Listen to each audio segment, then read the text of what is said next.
one thing I want to talk about that I think is really interesting, going back to that discussion I had with Ryan Pineda, here's the part that I agree with, and so I'm kind of curious of your take. The part that I agree with is, I think what Ryan was saying is, you really, like, a lot of people think that buying rentals will set you free from a day-to-day income standpoint.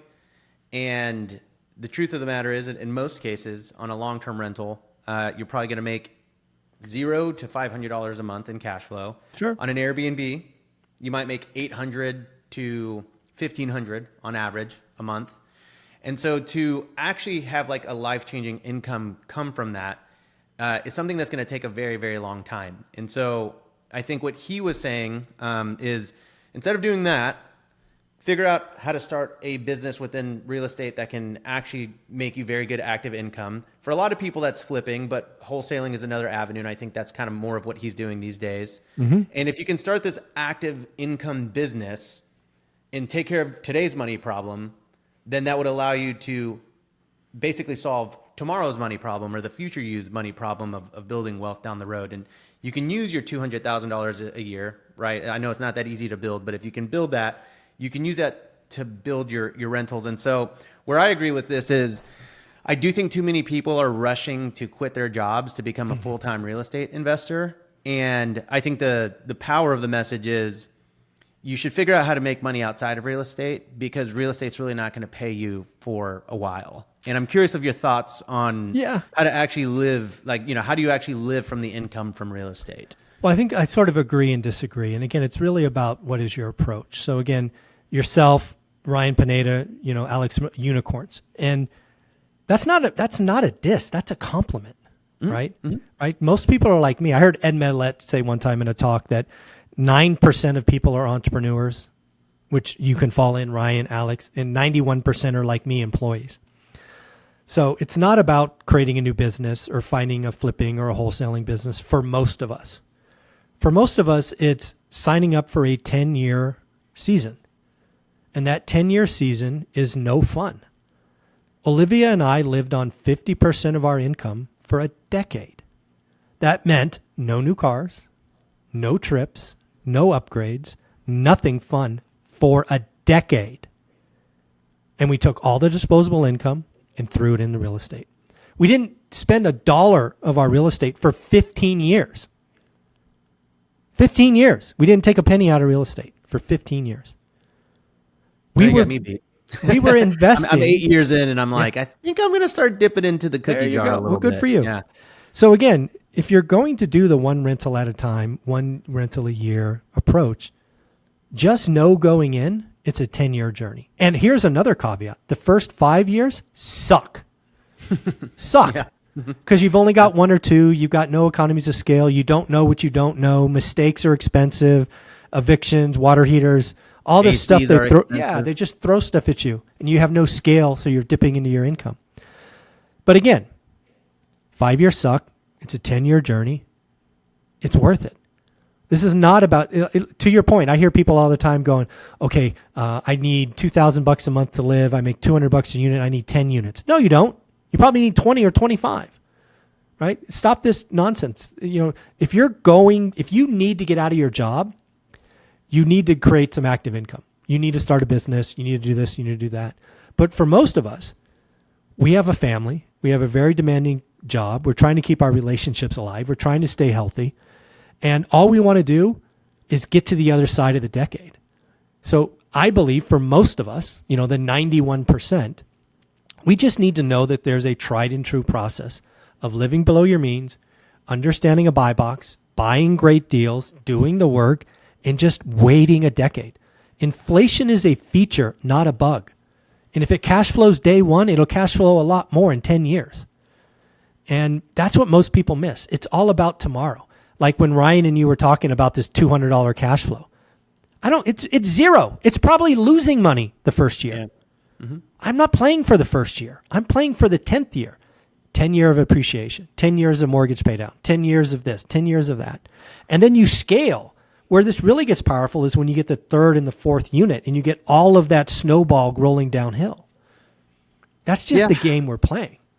See, I think that's where you and Coach Carson are doing the good work, because y'all teach those fundamentals of like, to say, your whole platform is it's a 10-year journey before you're going to cash in. That's pretty rare. And I think in general, like the people that are the people that watch Airbnb content or flipping content or wholesaling content are typically looking for that the answer that they want, which is how can you make 6 figures a year? How can you live on a beach?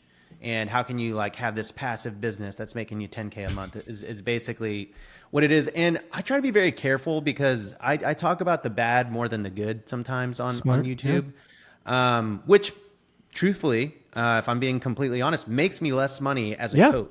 Yeah. I could, if I said what my competitors, and I'm not really in general like a competitive person, but if I marketed the way literally every other coach out there markets about, hey, you can replace your 9 to 5. Hey, you can live on a beach. You can have Mai Tais, and you can make, $1,000 a day arbitraging, whatever it is. Like if I did that, I'd make more money. I am not a believer of that. I'm also like, it's a 10-year journey. For me, it's an 8-year journey. Cause like I said, I've done it. I've dealt with this long enough where I'm like, you know what? I'm going to take some of the cash. Good for you. But I've also been really diligent, and I have not paid myself really ever from my Airbnb accounts. Like I really, really never did that. And I think it's shown that's what's probably going to allow me to start kind of, inching towards what I would consider like pseudo retirement. Yeah. Good for you. Congratulations. I'm not retired. I'll never be retired, but in terms of like worrying about where the money is coming from, I think my Airbnb portfolio will do that. And so I guess what I'm getting at is like, in general, I kind of feel like everybody outside of the long-term rental industry, they are watching content that is basically fueling them to try to make, replace their 9 to 5s out the gate. And I will say this, it is possible. I have Airbnbs that could do that. My best performing Airbnb last month did like $19K on a $3,000 mortgage. Nice. It's crushing it. So it is absolutely possible, but I would still not let someone buy that Airbnb and do that strategy for the intent of quitting, because I feel like one day. Well, that's why step 2 of the wealth formula is so important, and why most people fail. The reason you're good at what you do, Rob, is you've chosen your lane, and you've not only chosen a lane, but you've got hyper focused on it, right? Mm-hmm. Experience-based Airbnbs. Yeah. So you are in the top 1%.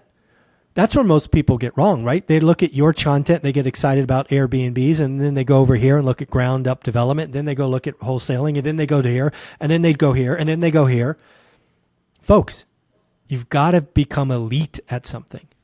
And the good news about becoming elite is there's lots of things you could choose. You could choose long-term rentals, Airbnbs, wholesaling, running a small business, doing laundry, doing car washes.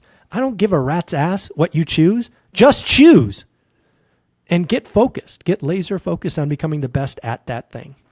So is it possible to be elite at long-term rentals? Absolutely. And is it possible to actually carve out an income? Or are you very anti creating an income from long-term rentals until like year 11? Yeah. So what I'm trying to help people do is get wealthy. It's not about the income. The people that follow one rental at a time already have jobs. They're like me. Right, they're living below their means. They're stacking paper. They're buying assets to cash in after 10 years. So it's not about income; it's about wealth. But back to your real question: is can you become elite? Absolutely, and that goes down to having a buy box. So I'll give you my buy box from 2001. And a buy box is nothing more than a set of criteria that produces between 20 and 40 active listings, because that's all you can process in a day. So my buy box back in 2001 was 93703. It's a zip code. Single family homes, 4 or 5 bedrooms, 2-car garage, single story, 1,250 to 2,000 square feet. It was that much detail that produced somewhere between 20 and 40 active listings. And here's the catch, Rob. That's all I looked at for 3 years. 3 years. In the entire Central Valley, I looked at this one speck. Guess what? How many rentals did that? We got 8 houses. We had 8 houses at that, right? So that was the come up. And they were all great deals. And why? Because that's all I looked at. I knew better than anybody else. I knew value the second I saw it. I could write offers faster than anybody else. It's just that simple. And again, you got to remember, full-time employee, 60 hours a week, traveling the world. I had a job that took me to Europe, Asia, South America, Australia all the time. And I could still do this. It's 20 minutes a day, 7 days a week, 365 days a year. I would look at that list for 3 straight years. Did you have a price on that buy box? No, price was not a part of it. No, Interesting. But generally speaking, price is part of a yeah, buy of course. box, Well, isn't it? generally, all of those, again, if you have a set of criteria, they're all going to be within a range. And then you're putting them in your spreadsheet and they're producing yields, cash on cash, return on capital, whatever you call it. Mm-hmm. So all of those would go in there and then I would just rank them, right? From best to worst or highest to lowest. Okay. And you would, so price is a component, but I did not restrict it on price because again, list price is only one variable. I bought plenty of properties that were listed at, I don't know, at the time, 200 for 150, right? So I didn't want to miss something that had my criteria. Hey, by the way, if you liked this conversation, I've got good news for you. There's way more where that came from. If you want to watch the whole thing, click right here.